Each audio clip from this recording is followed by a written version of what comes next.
The sky was gray the morning of the funeral. Heavy, unmoving clouds blanketed everything as if the universe itself refused to shine on this day. I stood at the edge of the church steps, black dress clinging to me in the damp wind, holding my daughter Ava's hand as tightly as I could, not just to comfort her, but to keep myself standing. Ethan's casket was being wheeled inside. My husband, my love of 20 years, gone. My throat was dry, my chest hollow. People approached with sympathy in their eyes. Neighbors, co-workers, even people I barely recognized, offering hugs, quiet condolences, and pitiful smiles. But all I could think about was how empty the world felt now. And how somehow I was supposed to be strong for Ava. She was only 12. Too young to lose her father, too young to understand the weight of death, or the cruel silence it leaves behind. She hadn't spoken much since the hospital called, since the machine stopped, since I had to sit her down and say the words no child should hear. "Daddy's not coming home." She hadn't cried. She hadn't screamed. She just stared at me, quietly. I thought she was in shock, processing. I had no idea what was building inside her. Inside the church, the pews filled slowly. The organist played a mournful hymn as people took their seats. Ava sat beside me, her hands folded tightly in her lap, her little black shoes not quite touching the floor. She looked like a porcelain doll, delicate, motionless, eyes wide but unreadable. I whispered, "Do you want to say anything, sweetheart? When we go up?" She shook her head. "Okay," I said softly. "You don't have to. Just stay with me." The service began. I don't remember the words the pastor said. They floated past me like wind. I kept staring at the coffin, the final box that held my world. When it was my turn, I stood, legs shaking, and walked to the podium. I didn't have anything written. I just knew I had to speak. "I met Ethan when I was 21, I began, voice trembling. He was the kindest man I'd ever known, funny, loyal, a good listener. And when Ava was born, he became the kind of father I wish every child could have." My eyes blurred. I forced a breath in. He made pancakes shaped like dinosaurs. He told bedtime stories with funny voices. He never missed a school play, even when he was sick. And now, I looked down, hand gripping the edge of the podium. Now I have to find a way to do this without him. There was a soft murmur of sniffles in the crowd. I glanced at Ava. She was staring at me. Her expression was strange, cold. Then I stepped down and reached for her hand. She didn't take it. Instead, she stood up, walked slowly to the front, and turned to face the mourners. Everyone quieted. Her voice, when it came, was louder than I'd ever heard from her. "She's not my real mom." Gasps rippled through the church. My heart stopped. Ava looked directly at me, eyes wide and glassy. "You're not my real mom," she said again. "Daddy told me before he died." A silence like death itself fell across the pews. I took a step forward, my voice shaking. "Ava, what are you talking about?" She shook her head. "You lied to me. My real mom died when I was a baby. You just pretended." I couldn't breathe. Whispers spread like wildfire. I saw heads turning, eyebrows raised, jaws dropping. I stood frozen, humiliated, confused, terrified. The pastor gently stepped forward, putting a hand on Ava's shoulder. "Sweetheart, maybe we can talk after the service." "No!" she shouted, tears finally falling. "She's a liar, and I hate her." And then, before I could stop her, she ran, straight out of the church. I didn't chase her. I couldn't. My body refused to move. My hands shook so badly I thought I might collapse. I saw my sister-in-law, Dana, look away. I saw Ethan's boss whisper something to his wife. I felt the entire room shift, all those comforting glances from before. Gone. Now they were questions, judgments, suspicion. And I stood there like a statue made of shame. Was Ava confused? Was she manipulated? Or had Ethan said something I didn't know about? And why? Why would he tell her something like that, especially if it wasn't true? I had no answers, only the crack of my heart splitting wide open in front of a room full of strangers. Later that day, I sat alone in Ava's room. Her bed was still unmade, her stuffed animal still arranged on the window seat just the way she liked. A drawing she'd done of our family stick figures smiling still hung above her desk. And yet those words kept echoing in my head. She's not my real mom. I reached for the nightstand drawer. Inside was a small wooden box where we kept keepsakes. First teeth, birthday cards, hospital bracelets. I pulled out the envelope labeled Ava's birth certificate. My hands trembled as I opened it. Mother, Claire Reynolds. Father, Ethan Whitaker. That was me, that was us, wasn't it? That night I couldn't sleep. I lay awake staring at the ceiling, my mind circling the same impossible questions. I thought I had known every page of Ethan's heart. We had built a life together, we had raised a daughter, we had loved. But now, everything felt like a stranger's reflection. I kept thinking about Ava's words. Daddy told me before he died. Why would he say something so cruel, so damaging, unless he believed it, unless it was true? I had to know. The next morning I called Donna, Ethan's sister.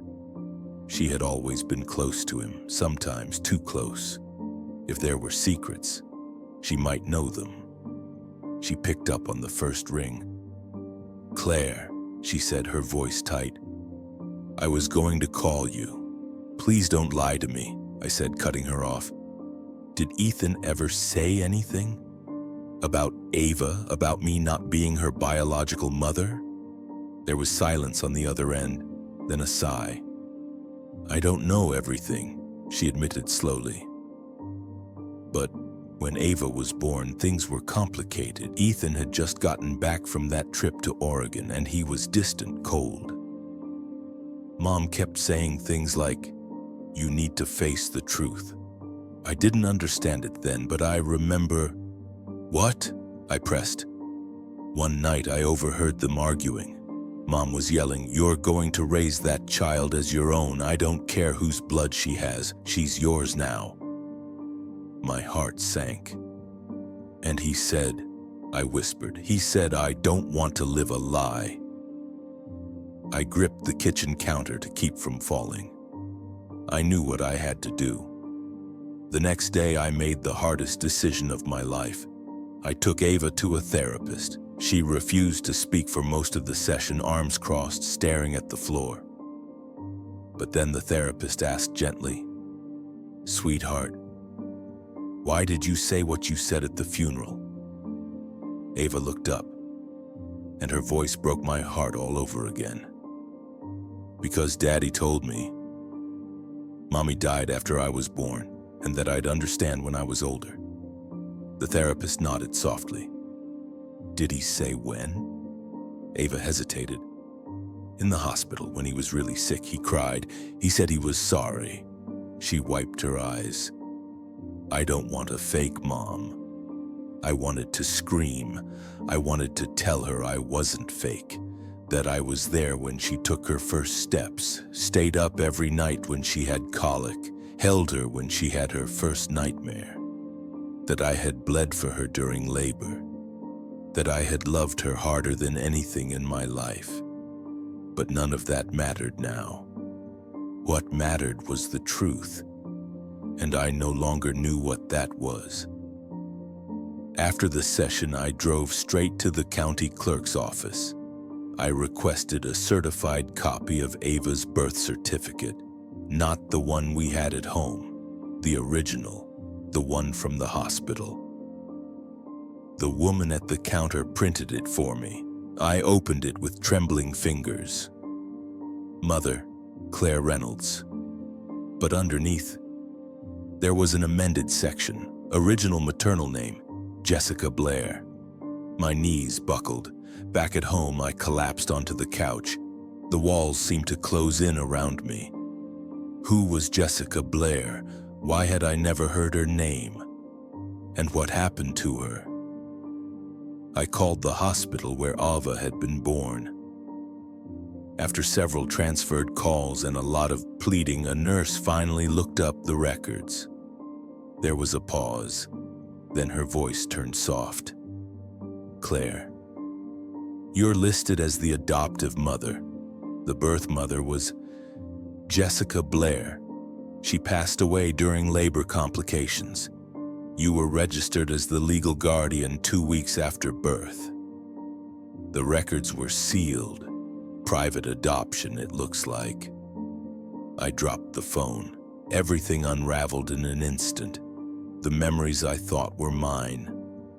Holding Ava in the hospital bed, the birth certificate we kept in the drawer, were part of a carefully constructed story. A story Ethan had built, and I had believed. But why? Why hadn't he told me? And why tell Ava only when he was dying? What was he trying to protect her from? Or me?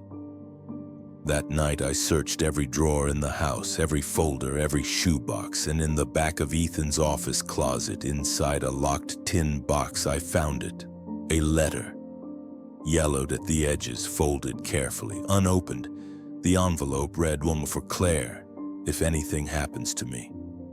I stared at it for a long time. Then I opened it. "Dear Claire, if you're reading this, I'm gone. And I'm so sorry I never told you the truth. I wanted to, 1,000 times, but I was afraid. Not of your reaction, but of losing the life we built. Ava, she wasn't ours at first. Jessica was my ex-girlfriend.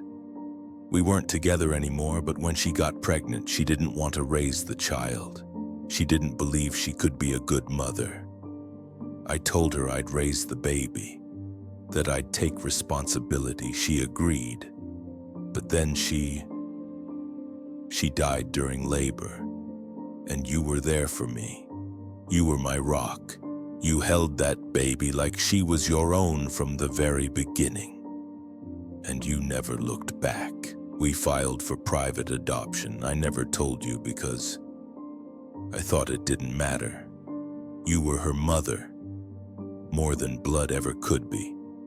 But when I got sick, Ava started asking questions. I panicked. I told her the truth, or a version of it, thinking it would help. I was wrong. I should have prepared her better. I should have prepared you. Please forgive me. Please don't let this destroy you. Or her. You're her mother, Claire. You always will be. I love you both. Always.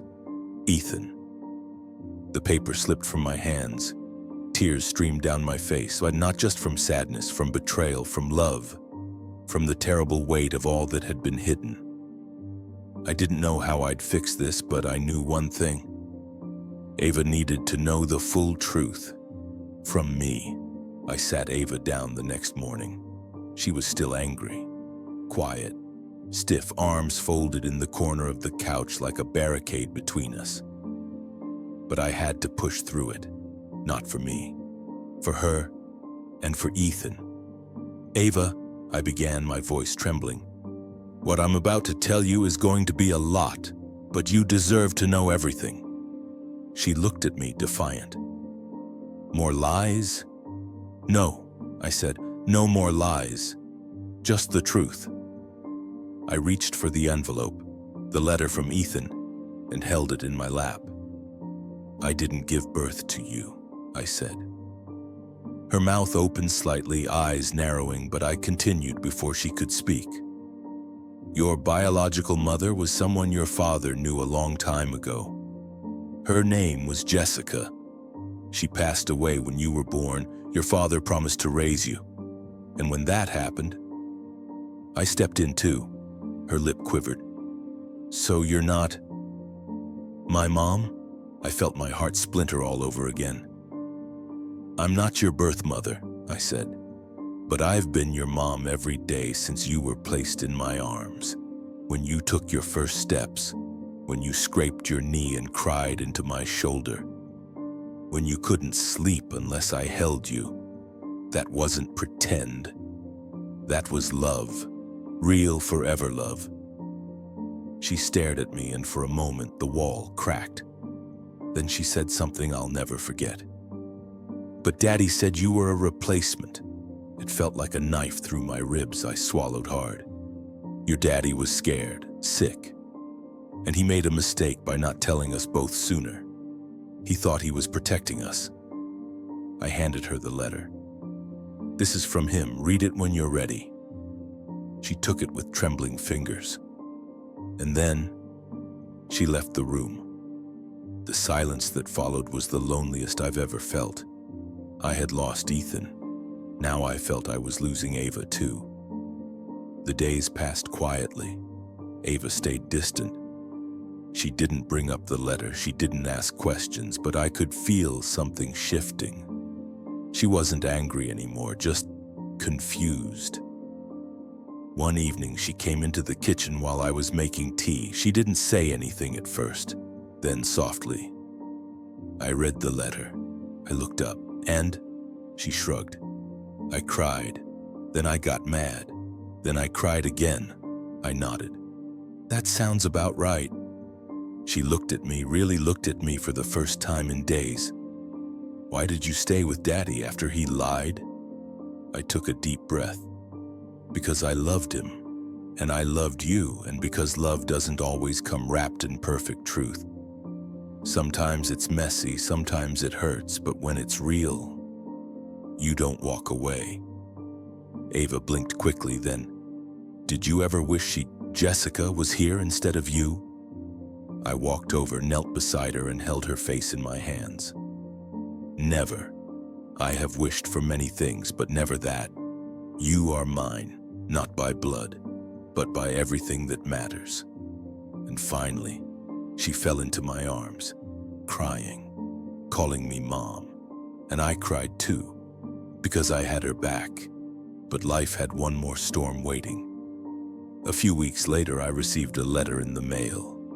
Thick envelope, no return address. Inside, a folded document from a law firm. It was a custody petition filed by a woman named Linda Blair, Jessica's mother, Ava's biological grandmother. She wanted full custody. I dropped the paper. How was this happening? Ethan was gone. Ava was finally healing. And now someone I had never met wanted to take her from me. I contacted my lawyer immediately. He was kind but blunt. She has a legal right to petition. Blood relation can carry weight, especially if the original adoption records weren't fully finalized through the courts, and from what I'm seeing, they weren't. Ethan filed for private guardianship, but he never formalized a full legal adoption with you. My mouth went dry. So what does that mean? He hesitated. It means she might have a case. I didn't sleep that night. I sat by Ava's door listening to her soft breathing. How do you protect someone you love with your whole soul when the law says you might not be enough? The next day, I sat Ava down again. There's something we need to talk about, I said. She frowned. What is it? I took her hand. Your grandma, Jessica's mom's, has filed papers. She wants custody. She wants you to live with her. Ava recoiled. What? But I don't even know her. I know, sweetheart, and I'm going to fight this with everything I have. But you might be asked questions, maybe even by a judge. And I need you to know, whatever happens, I love you. That will never, ever change. She stared at me for a long time. Then she said with the firmness of someone far older than 13, "Let her try. I'm not going anywhere." I smiled through the tears, but inside, I was terrified, because court battles aren't always won by love. The day of the first court hearing arrived like a cold slap of reality. I sat in the waiting area, my hands trembling as I held onto the edge of my coat. Ava was beside me, quiet, clutching her sketchbook. Drawing had become her safe space. My lawyer sat across from us, flipping through documents, his face unreadable. Then the door opened, and in walked Linda Blair. She was in her late 60s, tall, composed, with piercing gray eyes and an expensive coat that screamed money and distance. Her eyes met mine. No smile, no warmth, just judgment. And then she looked at Ava. Her face softened, but in a way that felt practiced, like a mask she'd rehearsed in front of a mirror. "Ava," she said gently, stepping forward. Ava shrank closer to me. I stood up. "Please don't approach her without my permission," Linda blinked. "I'm her grandmother." "And I'm her mother," I said firmly. "In every way that matters." Linda didn't respond, just gave a little smirk and turned away. Inside the courtroom, the air felt thinner. Linda's lawyer laid out her case like a story rehearsed in advance. She spoke of bloodlines, of Ava's right to be raised by her only living biological family. She painted Ethan as a man who had hidden Ava from her rightful heritage and me as the convenient substitute. "She has no legal adoption on record," the lawyer said, his voice sharp. "Only an informal guardianship arrangement. That is not enough." Then it was our turn. My lawyer stood. "Yes, my client is not related by blood, but she raised Ava since she was a baby. She was Ethan's wife. She is the only mother this child has ever known. And Ava wants to stay with her." The judge, an older woman with stern eyes, nodded slowly. "I will hear from the child," she said. My heart stopped. Ava stood. She walked to the front, hands shaking, and spoke into the microphone. "I don't remember anyone but her," she said. "Not Jessica, not this grandmother, just my mom, the one who held me when I had nightmares, the one who came to every recital, the one who didn't walk away when things got hard." Then she looked right at Linda. "I don't want to live with a stranger. I want to stay with my mom." The courtroom went silent. Even Linda looked rattled. But the judge didn't rule that day. She wanted more time, more documentation, more digging. We left the courtroom uncertain, exhausted, and terrified. That night, as Ava slept, I sat in the living room staring at our wedding photo, Ethan smiling, Ava in his arms as a toddler, and me beside them beaming. We looked so happy, so real. Because we were. No court could ever measure that, but I knew I needed help, and I needed it fast. I started digging through every piece of paper Ethan had left behind. Legal forms, bank records, old emails. That's when I found it. A file folder. Inside, a notarized document, a statement of intent to adopt, signed by Ethan and addressed to the court. He had started the process, but the paperwork had never been finalized due to a backlog. Then he got sick. It wasn't an official adoption yet, but it was proof of intent. The next hearing, we submitted it, and we weren't alone. Ava's old teacher came forward, so did our family doctor. Even our neighbor wrote a letter describing how Ava cried for me when she was scared, how she clung to me, how I was her whole world. The judge read it all, carefully, quietly, then she spoke. "Biology alone does not define motherhood," she said. What I see here is a child who is loved, cared for, and safe. Removing her from that environment would cause irreparable harm. Therefore, I rule in favor of continued custody for Claire Bennett. Full guardianship is granted, case closed. I couldn't breathe. Ava burst into tears. So did I. We had won. Outside the courtroom, Linda approached me once more, this time different. I didn't know, she said. I didn't know how much she loved you. I thought I was doing the right thing. I looked at her, searching for sincerity. Maybe there was some, maybe not. All I knew was this: don't ever try to take her from me again. Linda nodded and walked away. That night, Ava and I sat on the porch. She was eating ice cream straight from the tub, hair messy, eyes brighter than I'd seen in weeks.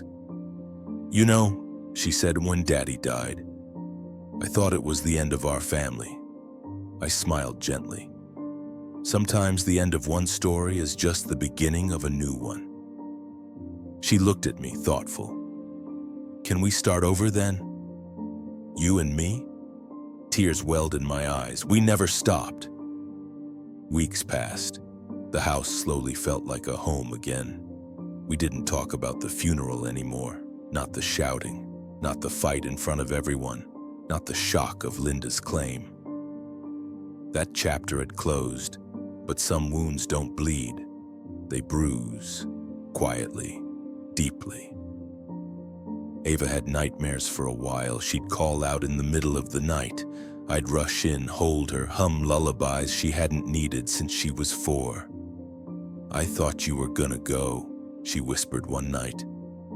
I'm not going anywhere, I told her. Never. One Saturday, while cleaning Ethan's desk, I found something hidden under the bottom drawer.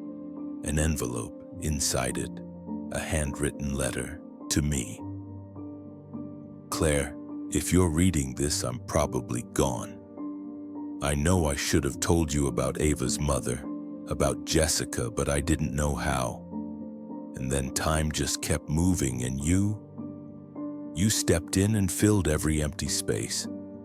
You became her mother in every way that counts. I never thought Linda would come back. I thought we were safe. If she tries anything, don't let her win. Because you're her mom, Claire, and Ava knows it. Deep down, she always has.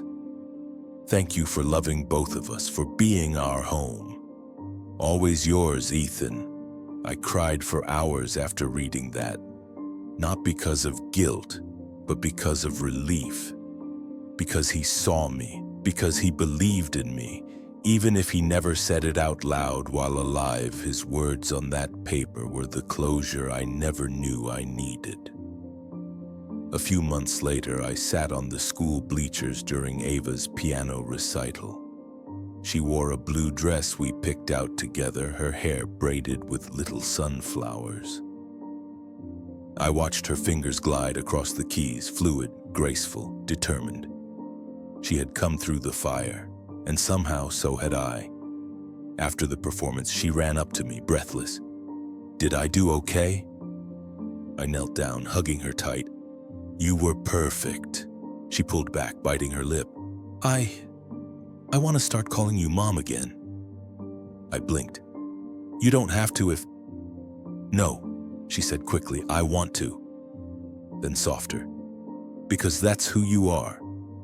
A few people clapped behind us, her classmates, her music teacher. No one knew what that moment meant.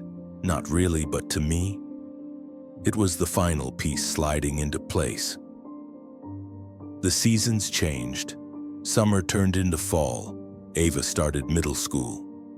I got a new job at the local library, closer to home, fewer hours, just enough. Life wasn't flashy, but it was full. Real. Honest. Sometimes when I'd walk past Ethan's old jacket still hanging near the back door, I'd pause. Grief never really ends. It just folds itself into the rhythm of your days, like background music, quiet but always there. But it didn't hurt like it used to, because in his absence, He had given me the greatest gift of all: family. One rainy evening, Ava sat on the couch beside me, flipping through an old photo album. She pointed at one picture, me, Ethan, and a chubby-cheeked toddler wearing a superhero cape. "Do you remember that day?" she asked. "I do. You both looked so happy." "We were," I smiled. "We had no idea what we were doing, but we were trying." She leaned her head on my shoulder. "I'm glad you stayed, even after everything." "I'll always stay," I whispered. Motherhood isn't made in a hospital room. It's forged in midnight feedings, scraped knees, and quiet promises kept again and again. Claire may not have given birth to Ava, but she gave her everything else. And when grief tried to tear them apart, love held them together. Because some bonds aren't written in blood, they're written in heart. Some truths break us, others rebuild us, but the right ones set us free.